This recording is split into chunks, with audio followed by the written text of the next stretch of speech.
Эфирде оңалықлар вақты студияда Лина Хасеншина.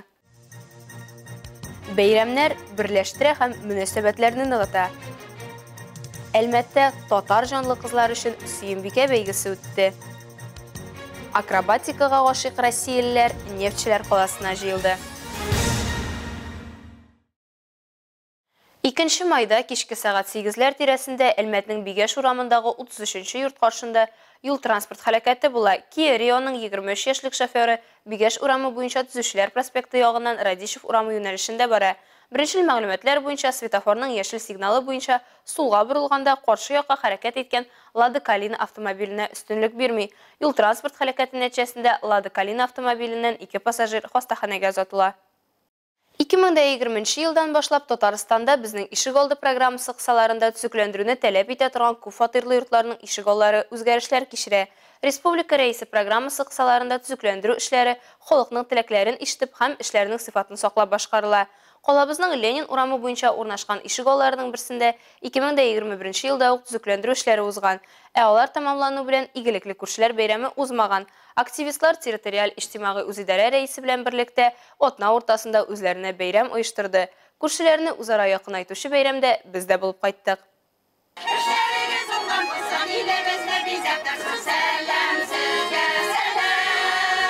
Ленин урамы 23, 25, 27 һәм 29 йортларында яшәүчеләр өчен оештырылган күршеләр бәйрәме Умырзая коллективы артистларының чыгышлары баян көенә кушылып җырлау белән үрелде. На этом дворе первый раз проводим. В 2021 году провели наш двор. Праздника двора не было. Старший дома, Екатерина, попросила, чтобы провести праздник для жильцов. Концерт программасы шешек аткан ап-ак алмагачлы ишек алдында 2 сәгатькә якын дәвам итте. Берәүләр яшь чакларына кайткандай булды, икенчеләр татар халык җырларында, заманча җырларны да ишетеп, кушылып җырлап бәйрәмнән ләззәт алды. Актив яшәүчеләр, үзләренең күп фатирлы йортлары һәм анда яшәүчеләр дустату булсын дип тырышучылар, рәхмәт хатлары һәм скандинав йөрү өчен таяклар белән бүләкләнде. Рәхмәт сүзләре тыл хезмәтчәннәренә дә җиткерелде. Аларны бөек җиңү көне белән администрация һәм ветераннар советы тәбрикләде. В целом, я вам скажу, в городе Альметьевске, в поселениях района проводится огромная работа по увековечению памяти героев прошедшей Великой Отечественной войны. 186 у нас человек вдовы и, значит, порядка 550 это сегодня тружники тыла. Барлыгы калабызда 16 районда бер бөек ватан сугышында катнашучы яши. Илебезгә җиңү китергән һәркем бәйрәм алдыннан гына түгел, ел дәвамында да кадер-хөрмәткә төрөнгән. Тыл хезмәтчәне Яскәр Кәримов 93 яшендә булуга карамастан актив тормыш белән яши, спорт белән шөгыльләнә. Һәркемне гомерне яратырга чакыра. Надо любить не только себя, надо и жизнь любить. Да, жизнь это, как сказать, это наша основа. Хороша страна моя родная, много в ней лесов, полей и рек. Я другой страны не знаю, где так вольно дышит человек. Ознакайда төрле югарылыктагы олимпиадаларда җиңү яулаган мәктәп укучыларына район башлыгы гранты тапшыру тантанасы узды. Анда укучылар белән бергә аларның әти-әниләрен олимпиадаларга әзерләгән укытучыларны да зурладылар. Уку алдыңгылары белән Илмира Шәрифуллина якыннан танышты. Агымдагы уку елында фәннәр буенча олимпиадаларның мәктәп этабында 9602, муниципаль этапта 1711 укучы катнашкан. Аларның 589-ы призлы урын яулаган. Бөтен Россия олимпиадасының төбәк һәм республика олимпиадаларының йомгаклау этабында район өчен 145 укучы катнашып, 66-сы җиңүче һәм призер булган. 5-нче урта мәктәп укучысы Данил Смирнов бөтен Россия олимпиадасының йомгаклау этабында, шулай ук төбәк этапларында да призер булган. Я закончил свой олимпиадный сезон, и я сейчас... Быелгы олимпиадалар сезонын йомгаклап, хәзер бар көчемне имтиханнарга әзерләнүгә юнәлтәм. Белемемне профильле лагерьда да ныгыттым. Олимпиада хәрәкәтендә зур тәҗрибәсе булган кешеләр белән аралашу күп мөмкинлекләр бирә. Какие перспективы предоставляет тот или иной предмет. Республика олимпиадаларында 16 укучы татар теле һәм әдәбияты буенча призлы урын яулаган. 5-нче урта мәктәптән 11-нче сыйныф укучысы Айсун Самедова татар теле һәм төрек телләреннән республика күләмендә призер һәм татар теленнән халыкара олимпиадада да призер булган. Мин үзем Азербайҗан милләтеннән татар теле минем туган телем түгел. Ләкин татар теле белән Азербайҗан теле бик охшаш. Шуңа күрә мин татар телен яхшы беләм. Һәм киләчәктә дә татар телен тагын да яхшырак өйрәнергә телим. Халида Сабирова 4-нче лицей мәктәбендә инде 30 елдан артык татар теле һәм әдәбияты укыта. Һәр елдагыча аның укучылары грант ияләре.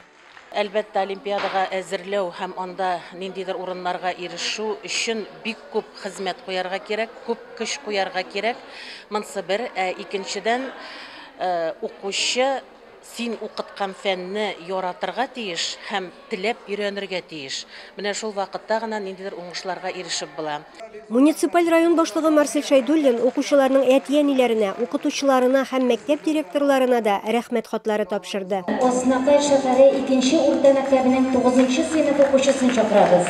Ул сәнгать фәне буенча Бөтен Россия укучылар олимпиадасының Йомгаклау этабы җиңүчесе, Төбәк этабы призеры, укытучысы Гыйззатуллина Лена Нәфис кызы, әнисе Гөлназ Нәфис кызы. Илмира Шәрифуллина, Рөстәм Әкбаров, Яңалыклар вакыты, Луч Әлмәт телекомпаниясы. Йыллар дәвамында үткәрелеп Ризаддин Фәхретдин исемендәге гимназияның үзенә генә хас хозурлык, тантана белән узышы традицион Сөембикә бәйгесе яңадан татар җанлы яшьләребезне җыйды. Әлеге бәйгенең үзенчәлекләре һәм җиңүчеләре хакында Ләйсән Галиева белә. Хан урынына хан булып тора алмадым, хан булып. Фашизләндем мирзаларга, йөрәгем, бәгрем кан булып. Хан кабере өстенә кырдырдым таш манара. Әйттем, үзем бисәм дә исемем күп елга кала. Түрдә Сөембикә портреты, милли ашлар күргәзмәсе. 29 ел рәттән уздырылучы бәйгенең максаты укучыларда халкыбыз тарихына кызыксыну уяту һәм аңа карата хезмәт тудыру. Әти-әниләр, әби-бабайлар белән берлектә гаиләдә булган яткәрләрне өйрәнү һәм иң мөһиме, чын татар кызларына гына хас булган сыйфатларын тәрбияләү. Хәтта үзебез белмәгән Әлмәт тарихына бәйле күп нәрсәләрне яңадан үзебез эчендә ачабыз. Шушы кызларның гаилә яткәрләрен күреп. Бу чынлап торып менә безнең кызларыбызның чын милли татар кызларын һәр яклап та ача торган бәйге.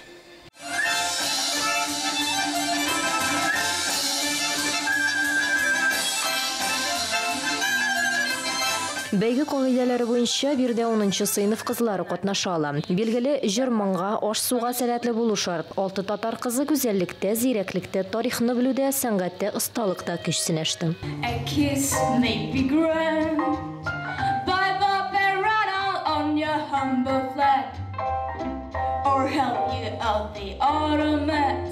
Бәйге җиңүчесе Әдилә Хамматуллина Сөембикә 2023 титулына ия булса, кызларның һәрберсе үз үрнәкләрендә патшабикәдәй матурлыкны да, акылны да, тыйнаклыкны да ачып бирә алды.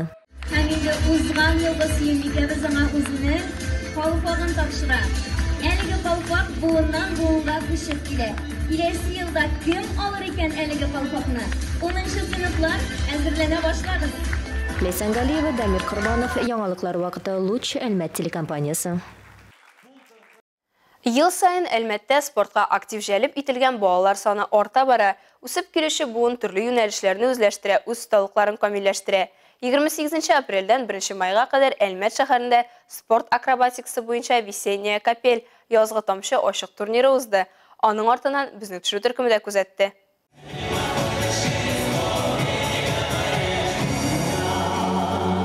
Физик культура көллиятының спорт залында республикабызның 10 шәһәреннән һәм 3 төбәгеннән 350 катнашучы очрашты. Акробатика тамаша спорт түре. Ул безгә матур концерт номеры булып күренсә дә, үз эченә җитезлек, көч һәм баланслау күнегүләрен ала.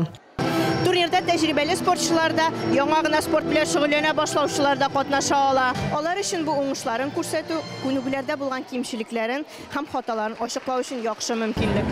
Акробатикада уңышларга тырышып кына ирешеп була. Һәр казаныш артында зур хезмәт тора. Ульяна Аполлоновага 9 яшь. Моңа карамастан кыз инде 1-нче улылар разрядын ябып, спорт мастеры разрядын узырга тели. Мы живем в городе Альметьевск. Ну, соревнования мне нравятся везде. Я хочу во всем участвовать, получать достижения. Ну, на акробатике мне она нравится, потому что много можно научиться, там показывать, как ты умеешь. Виолетта Симакинаның да уңышлары зур. Ул күбрәк шараны карарга яратамды. Еще в акробатике можно всему научиться, тройные сальто, двойные, то, что там очень хорошо выступают люди, и очень приятно на них смотреть, обслуживание тут очень хорошее. Турнирда яшь акробатлар үзләрен берничә категориядә күрсәтәләр. Шәхси чыгышлар, парлы акробатика. Ирләрдә катнаш парларда бар иде.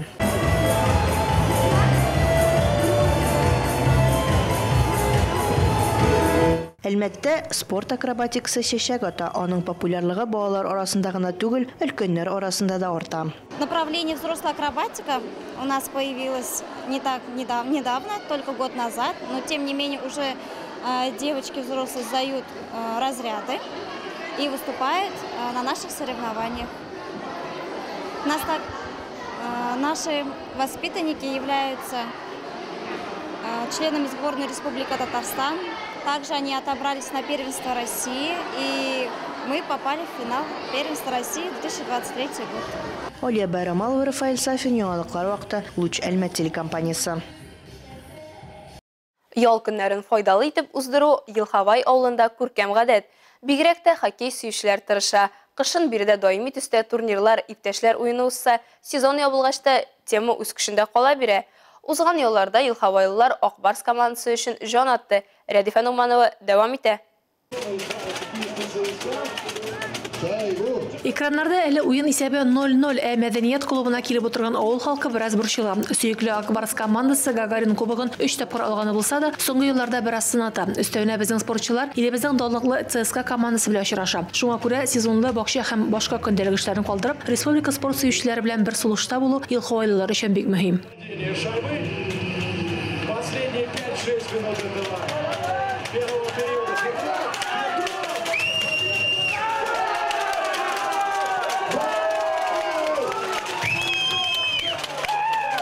Көч биреп тору бердә бушка китмим, безнекеләр шайба ыргытты. Шуңа да авыл халкы моны алкышлап кабул итә. Пришли всей семьей поболеть за нашу любимую команду Акбарс. Желаем им успехов, победы, верим в них. Эмоционально очень тяжелый матч. Видно то, что обеим командам очень тяжело сейчас играть. Все хотят выиграть, все хотят кубка. Ребята молодцы, ребята борются. Вот в конце периода забили долгожданный гол. Надеемся, верим, что наша любимая команда Акбарс выиграет. Акбарс мен туғаннан бері яқлап барамын де. Бастан Орыцкий де ол, onlar neydi, Rubin de neydi mesela. Ben gel karıp duram, ben yüzümde hak ispeydi. Bana onda kurtuna kurgazdır. Hak iseydim yüzümde. Ona da Тәнәфес вакытында әрәм итмиләр. Акбарслылар республикадан юллаган арада Елхавай халкы нефтяник хоккейчылар белән очраша.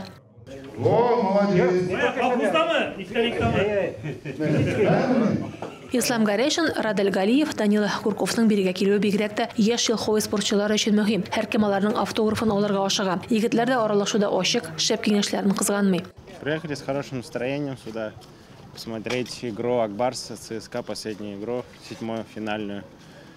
Встретили очень хорошо, покушали, было очень вкусно. Хорошие ребята, добрые, поговорили с ними, пообщались. Дали напутственные слова им. Надеюсь, нас услышали они.